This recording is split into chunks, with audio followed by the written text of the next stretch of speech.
Right. Okay, good. Then we can start. So thank you, Stephen, for speaking to us. I have a few questions, which would be really, which I would be very interested to hear your insights about. So the first one is probably the most, simple one. How did you come across survival at the beginning, and which campaigns did you get involved in at the time? Well, I came across survival in 1972 when it had just renamed itself Survival International, and there was an article about it in a British newspaper which I read, and what it described appeared to agree with my view of the situation. So I went to a public meeting in London and was impressed by what I heard. So I subsequently offered my time as a volunteer in the London office, and that's how I started. And the campaigns, well, in those days, we didn't really have a concept of campaigns in the way we do now.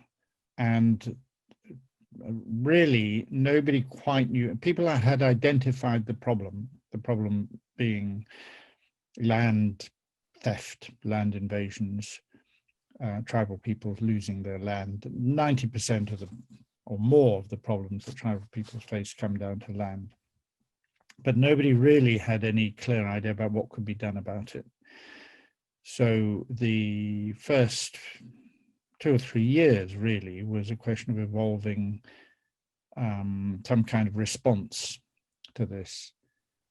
And actually, at the beginning, the general perception of the issue was that there were two possible solutions. One was isolation, that tribal people should remain isolated from mainstream society, and the other was integration. And there wasn't really a third way in that until we came across it specifically actually in Colombia, where the indigenous movement was already strong, and the Colombian indigenous people were talking a lot about self-determination. So the idea of self-determination actually we got from indigenous people. I mean, it sounds obvious now, but in those days it wasn't. And has your perception of tribal peoples and or industrialized societies changed over time as well? That's a complicated question.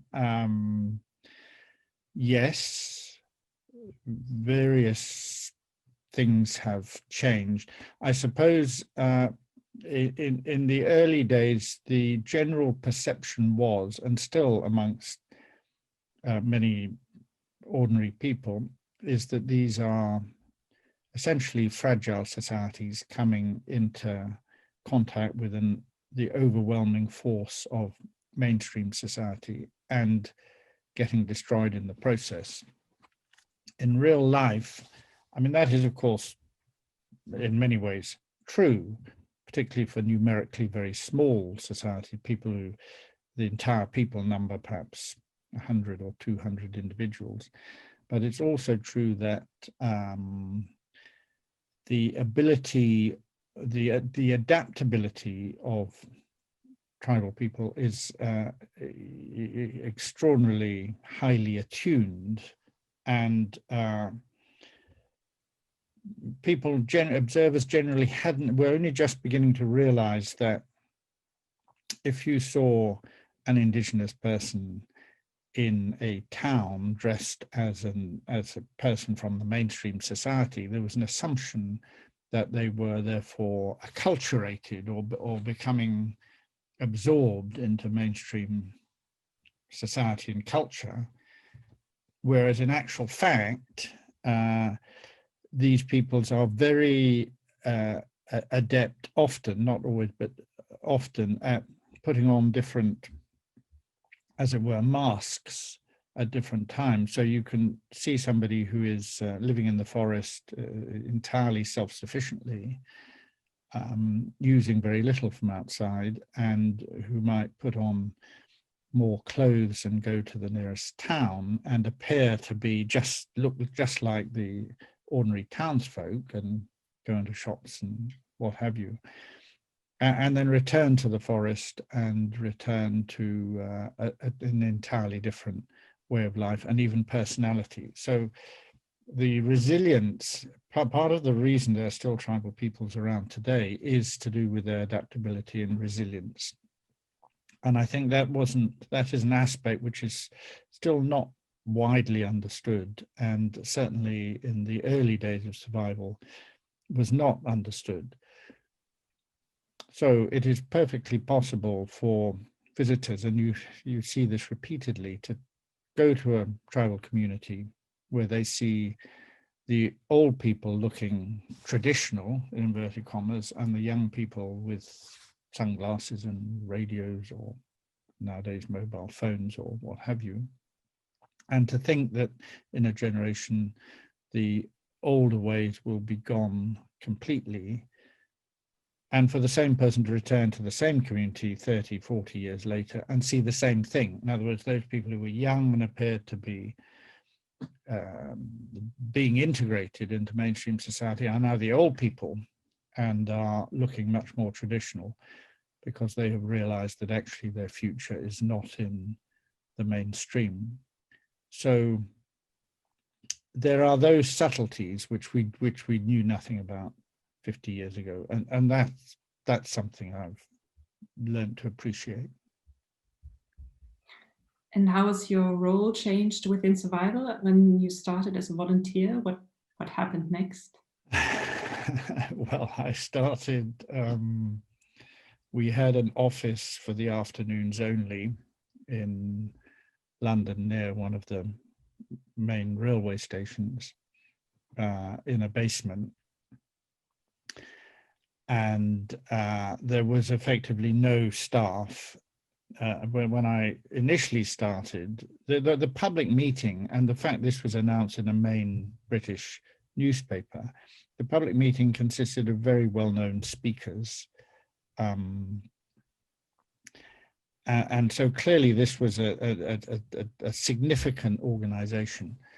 And it took me actually, it sounds silly, but it took me several months to realize that actually there was no staff at all. And what Survival had done was employ the General Secretary of the Royal Anthropological Institute, which was in the same building, and had a small office with 3 staff. Survival employed her to open the mail and maintain the bank account and that kind of thing. So I found myself essentially the only other staff person, but I didn't realize that. And actually, for several years, I had visitors who would come and say, you know, well, it's great to meet you, but can we see the kind of other offices? And I had to explain there were no other offices. And this was often viewed as something of a joke. And people didn't believe it. They assumed that because Survival was fairly well known even then, that there must be a staff somewhere and offices and all the rest of it, and there wasn't. So that has changed considerably. So now we have, I don't know, 40, 50 people in different offices in Europe and the United States, and contract people elsewhere. And the thing has grown, obviously, from nothing. There was no money at the beginning, and now there's several thousand supporters who give us our money and enable us to do what we say we do. So it's a completely different thing. And which cases and campaigns are something that, if you look back now, is there something that really strikes you as one that has grown very dear to you, or that's been very important for you? There have been a succession of individual battles which have been very successful. I suppose the first was the Yanomami, the campaign to get Yanomami land recognized in Brazil. And this really predated survival. Actually, some of the people involved in starting survival were already involved in this. So it comes from the late 1960s, and we pushed it very heavily from the late 1970s when there was a project to build a road through Yanomami territory. And people like us realized that this would basically be the end of the Yanomami in Brazil if this road went ahead. And the idea was to give them 19 separate sort of islands of land in different pockets, which would have destroyed them as a people. There was a campaign starting up in Brazil with principally revolving around a photographer, Cláudia Andujar, who's now become well known for her photography and her campaign. And we were the international arm of this campaign, and we had several people who'd worked with the Yanomami for a long time. I have to say, so we started campaigning and trying to pressurize the Brazilian government into stopping the road and awarding a continuous land area to the Yanomami. And that went on for decades until 1992. So really it lasted from the beginning of the 70s for the next 20 plus years. And we're now 30 years, nearly 30 years after that. And I have to say that the people involved in the campaign, including us and including me, actually never really expected it to work. So when it did, everybody, which was fairly sudden, everybody was amazed that actually the Brazilian government had demarcated an area of land and set aside what is still the largest area of tropical forest under indigenous control in the world. And this was heavily pushed also by the emerging Yanomami spokesperson, Davi Kopenawa, who we brought to outside Brazil for the first time. The first time he left Brazil was to come at our invitation to the Right Livelihood Award, which Survival won in 1989 and was given in Sweden. And we wanted an indigenous person to receive this award with us, and particularly wanted to use the occasion to draw attention to a particular campaign. And we chose the Yanomami. Davi traveled abroad for the first time. It was extremely successful. It got a lot of press. It was then very unusual for Amazon Indians to be seen in the outside world. And 3 years later, the Yanomami Park, as it was then called, was created. There have been several successes similar to that. The Bushman campaign was very intense, went on for years and years and years to stop their eviction from their lands in the central Kalahari in Botswana. And other similar cases in Brazil and elsewhere. I mean, I knew 40 years ago, traveled quite a lot with particular indigenous people in different parts of Amazonia. And looking back 40 years later, the situation in many ways is better than it was. That's not to say that the threats aren't still acute, which they are, but in the early 70s, for instance, the Brazilian experts who knew the indigenous scene extremely well predicted there would be no indigenous people left in the country by the end of the 20th century. And that prediction was repeated fairly often. That's the level of the threat which was perceived then. And there are now more indigenous people than there were then. The numbers have expanded. So those predictions were wrong, which brings me back to the resilience of these people if given a chance. So there've been several similar individual battles which we have fought often for years and years and years, if not decades, and won. Of course, nothing is ever completely won because the threat's still there, and Yanomami territory, for instance, in Brazil is now once again invaded by illegal gold miners, bringing in disease. 20 years ago, it was cerebral malaria, a very deadly form of malaria. Now it's COVID. So the threat is there, and at no stage is a campaign really ever finished because of the remaining threat. And do you think the threats have changed in a way, or is the underlying problem, is it the same? Has it not been solved? The underlying problem is the same and has effectively remained the same for 500 years in the Americas since the settlers first landed, and it is basically land theft. As I say, 90% of the problems boil down to land theft. And if these peoples can continue living on their land in a way of their own choosing, the remaining problems are almost insignificant. So that is exactly the same.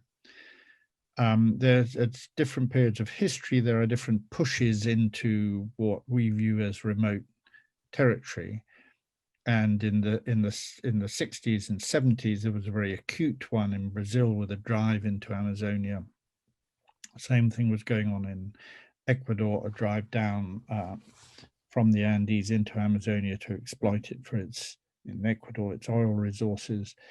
And that comes and goes. I mean, if you go back 120 years, the same was going on with the so-called rubber boom, with the extraction of rubber from Amazonia, which opened up very large parts of the forest and enslaved tens of thousands of indigenous people in rubber work and rubber extraction. And then that disappeared as the market for South American rubber effectively collapsed for economic reasons to do with basically the British growing rubber elsewhere, successfully taking the market away from South America. Those areas reverted to, in some cases, indigenous control, and indeed became naturally reforested in the process. So I've been in areas which were at the time still marked on the map as roads, followed them through the forest, and of course there was absolutely nothing left of the road because that had disappeared generations before, and it was, to all intents and purposes, reforested. The indigenous people I was with could find their way by noticing which was the newer growth, and but on a map this was an industrial area in 1900 with big rubber depots, boats coming and going, and then it became more isolated. So I don't think we should assume, there's an assumption that the world is going in a single direction and that everything is becoming more so-called developed, more industrialized. But in real life, these things come in waves and they don't necessarily stick. So who knows, if there's no more, if the bottom drops out of the oil market, the Ecuadorian oil fields in Amazonia will stop being productive, and things might well revert to a more to a less industrialized state, if you like. But fundamentally, the fundamental underlying problem is the same. And is there also something that you think is shared across all campaigns and cases Survival has worked on, or are they all very specific in a way? There are more common factors than differences. And indeed, if you go to places and explain to the people that the problems they are facing are the same as those faced by others who might be in the same country but 100 miles away, or might be in a different continent. So if you explain to Botswana and Bushmen in the Kalahari that the problem they face is also faced by people living in tropical rainforests in South America, they find that surprising, but also very encouraging, the idea that they are not actually alone in facing this problem. So there are more common features than there are differences. And it boils down at the end of the day to a desire of governments and corporations and religious organizations and conservation organizations and so on, that human beings live in fundamentally one way, and it is the way they want them to live. And actually, the diversity of humankind is phenomenal and remains phenomenal, even though, we perceive the world as interconnected and everyone's on the internet and everybody knows about football and looking at the same films and things. In reality, that's only one part of the story, and there's still, till fairly recently, most people in the world had never made a telephone call. Most people in the world have not been on an aeroplane. So the humankind remains extraordinarily diverse underneath it all, and that's basically what survival is fighting for. It's for the right to people to live as they wish to live and not become all driven to the same destination, which is, the money economy, wage earning,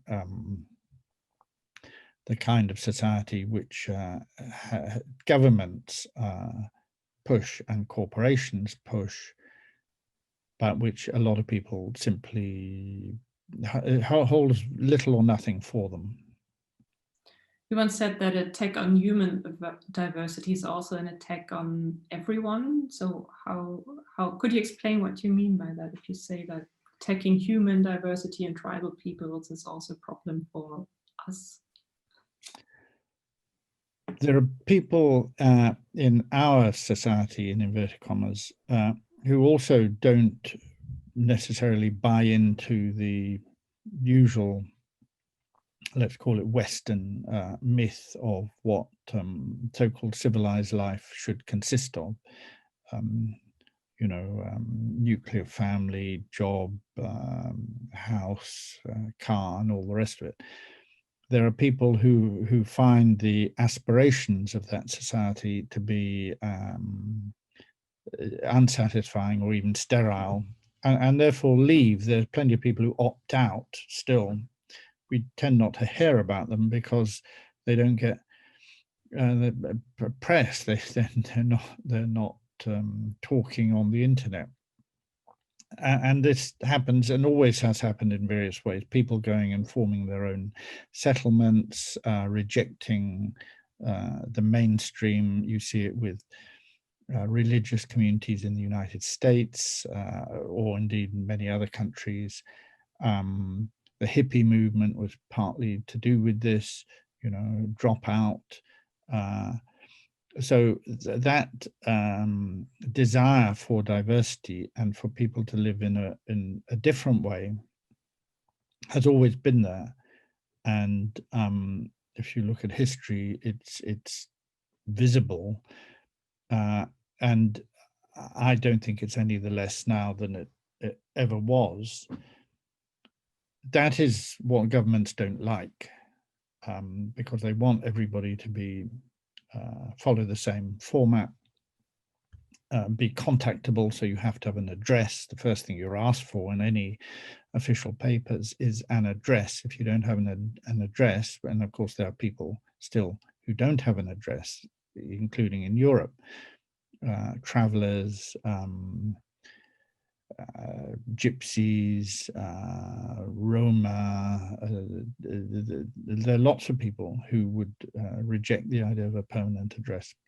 That is not liked by governments.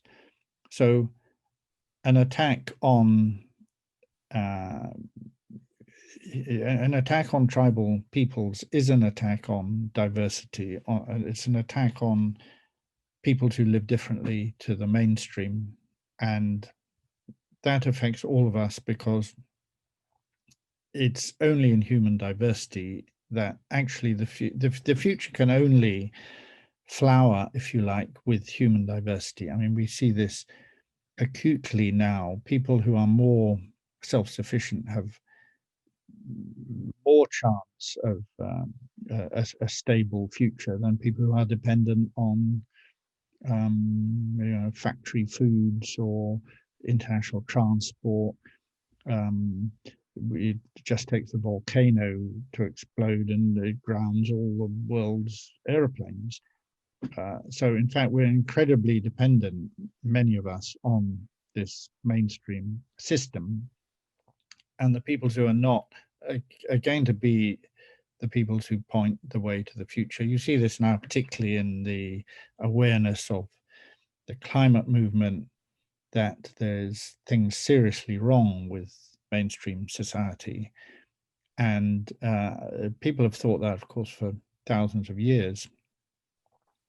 And there are more and more people who realize that. So there are more and more people who are challenging the myths of economic growth and individualism and so on, which are actually quite recent historically. They really come in only in the last 300 or 400 years. So an attack on tribal peoples is an attack on human diversity, and that is an attack on, if you like, the spirit of humankind. In that sense, it's an attack on all of us. And in defending tribal people's rights, what role do you think, or was your impression during your time in survival, what role do you see for international law conventions like the ILO 169? Do you think they've played a role internationally or not, and what role? Yes, all these things, the UN, the laws, the recognition of land rights, they are all, if you like, tools. They are none of them ends in themselves. They are tools which can be used. So many countries have ratified the International Convention 169, the one which addresses the situation of tribal and indigenous peoples. And in none of the countries which have ratified it is it necessarily respected. But of course, that's the same with all laws. You know, it's against the law to kill somebody, but people are still killing people. So the fact that the law isn't respected is not a reason that you don't have it. And what you have to do is to have it on the statute books and then have people pressing for it to be applied and respected. So in that sense, it's just a tool. It depends on people behind it continually insisting that it be recognized and respected and genuinely applied. So any policy statement, law, whatever, conference statement, a UN declaration is simply a tool, and one of many tools, and we need the tools, but it's not the tools themselves that solve the problem. It's the people who then pick them up and use them. And in this context also, and in general, the fight for tribal people's rights, what do you think is the role that survival supporters have played in the past, or contributions that you thought were very significant for this fight?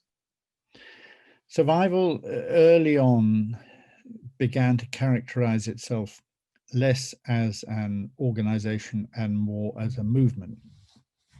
And this has had an immensely powerful and beneficial impact, really in two ways. One is the realization that actually an NGO, a non-governmental organization, to a certain extent, nobody much cares what an NGO thinks or says.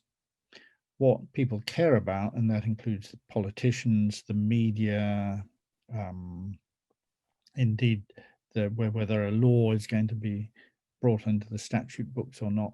What people care about is public opinion, and the weight of public opinion in favor of an issue, tribal peoples against the death penalty, whatever it is the thing which actually changes things, not organizations. So survival characterized itself as a movement of people who share a particular vision and a particular goal. Of course, not all our supporters have equal time to dedicate or equal understanding or equal experience of the situation, but nevertheless, they all share this fundamental idea that tribal peoples have a place in the world and should have a place in the world. So that gives us a great strength. The other key factor is the independence of funding. Survival does not receive money from governments and does not receive money even from big foundations or corporations. That is a very unusual funding model these days. 50 years ago, it wasn't. It was actually perfectly normal for NGOs. But NGOs have been, to a certain extent, brought into the corporate system through foundation grants, government grants, and so on, which of course takes their independence because they then inevitably find their agendas are moved and shifted according to what the funders require or want. So survival is able to be free of that only because the supporters, lots of thousands of supporters, have given us often small amounts of money. That guarantees the independence of our funding, which guarantees the independence of our voice. That enables us to say things which are sometimes unpopular, certainly unpopular with governments, unpopular with corporations, with mining companies and so on, and sometimes not necessarily popular with supporters. Our criticisms of the conservation industry can shock people because there's a natural assumption that conservationists and the conservation industry is on the same side as we are, and the realization that sometimes it is on the other side, actually destroying tribal peoples, can be shocking to people, and that can threaten people's funding, which is one of the things that big conservation organizations do, is they control funding and therefore the ideology which goes behind conservation. So having the independence to be able to say things which are unpopular is absolutely vital. I mean, so the whole point of survival is to not bend its message depending on what we think people want to hear, including supporters. So we have to be true to our message, and we have to play this dual role of both representing the movement and its basic precepts, and also leading at the same time the movement into a realization that all the things I've said, that it is not necessarily just overwhelming mainstream society destroying fragile tribal peoples. There's also questions of resistance, of indigenous solidarity, all these other factors that come into it. And we have to be able to say what we think needs to be said, irrespective of the potential backlash, which is one reason why we don't have offices within the countries we are working on, because the threats to the people staffing those offices from corporations, from government, might well lead us into softening our tone, changing our message in order to protect the staff. So we have to maintain a robust and indeed adversarial. Survival is often criticized for its adversarial nature, and in fact it's, in my view, absolutely central to the job we set ourselves. And if survival was founded again today, what should we start work on, and how should we go about it?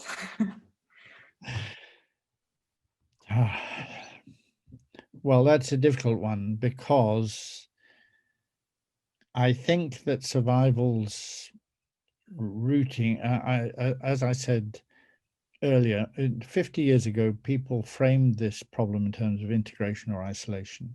Survival learnt the concept of self-determination from indigenous peoples. And it learned about a lot of the things I'm saying, about the resistance, about the resilience, about the ability of tribal peoples to wear different masks in different contexts, and to appear, in suit and tie, perhaps in one context, and to then be living in the forest, hunting with blowpipe in another context. Those things have been learnt through long periods of time spent with tribal peoples, observing situations all over the world. And I think if you were if you were sitting in a room now and thinking, how should we construct an organization like this, you would need to have people there who understood all these things that it's taken decades and lots of people, and I've never counted it, but it must amount to literally thousands of people, years of experience, direct experience with tribal peoples. So you need, you can't put it together sort of artificially in a vacuum, or if you do, you come up with something very different. You come up with something which is what people expect, which might not be the thing that you need actually to bring about change. So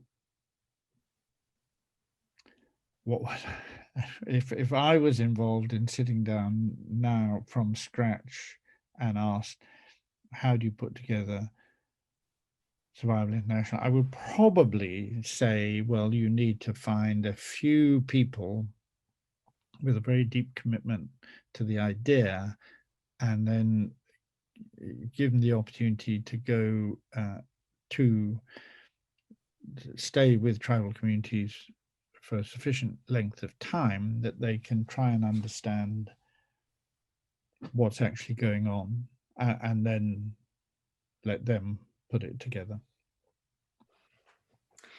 Okay, well, that was a very interesting reply. I have one last question. If you would recommend a book to read, to learn about these issues, what would the book be? Well, it would be my book, Tribal Peoples for Tomorrow's World, which I wrote precisely because I have to say I wouldn't have particularly wanted to write this book, which was a lot of work, took a very long time in between doing other things. I would have much rather that book had existed already, that we could refer people to. But oddly, I realized, I don't know, 15 years ago, probably, when I started writing it, that there was no book which explained who tribal peoples were, what were the problems they face, in terminology which was accessible to the ordinary reader without requiring to know the jargon of anthropology or social science or anything like that. Which is, so I wrote it precisely with the objective of trying to distill what I had seen over a period of several decades and learned over a period of several decades into a narrative in book form. And there's no bibliography, or because it's not based on reading other books. It's basically based on talking to people, living with people, traveling with people, and talking to hundreds, if not thousands, of people who have very deep experience of these issues, including, of course, tribal people themselves. So for an overview, a kind of introduction, it's intended as an introduction to the subject. I don't know of any other, actually. And I certainly don't know of any other which is not addressing a much more academic readership. So I would recommend my book. I've read it. The other book I think I would recommend is There You Go, which you can read in 2 minutes, literally, and describes humorously but extremely accurately the fundamental problem, which is that mainstream society thinks it knows. Mainstream society thinks still today, extraordinarily, that it is highly civilized. It is the way forward. It has the answers, and the problem with everybody else is they have to catch up. That is an extraordinarily colonial attitude. It's still the widely believed, and it's entirely false.